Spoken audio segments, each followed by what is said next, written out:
Tired of crypto exchanges getting hacked and want total control over your digital assets? Then you're in the right place. Today, we're diving deep into how to use the SafePal S1 hardware wallet to buy and sell crypto, ensuring your coins stay safe and sound offline first. Let's unbox and set up your SafePal S1.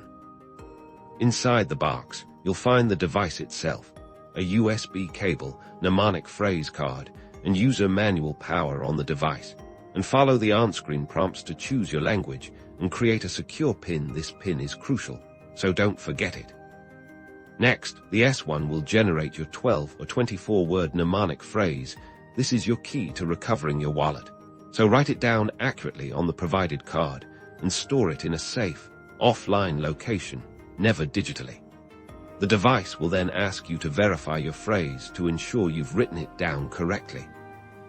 Now, download the SafePal app on your smartphone to pair your S1 with the app. Use the QR code scanning feature. This allows you to view your balances and initiate transactions, but the private keys never leave your device.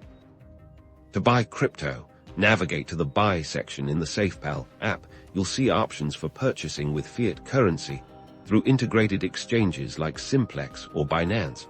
Select the crypto you want to buy and follow the instructions.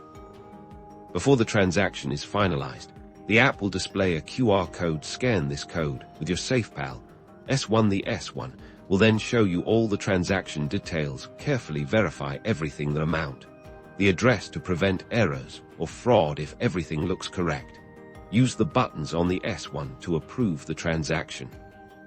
Selling crypto is a similar process.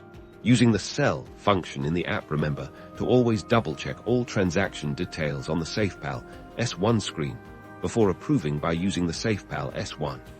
You're adding an extra layer of security. Keep your device and recovery phrase safe, and you're well on your way to securely managing your crypto assets.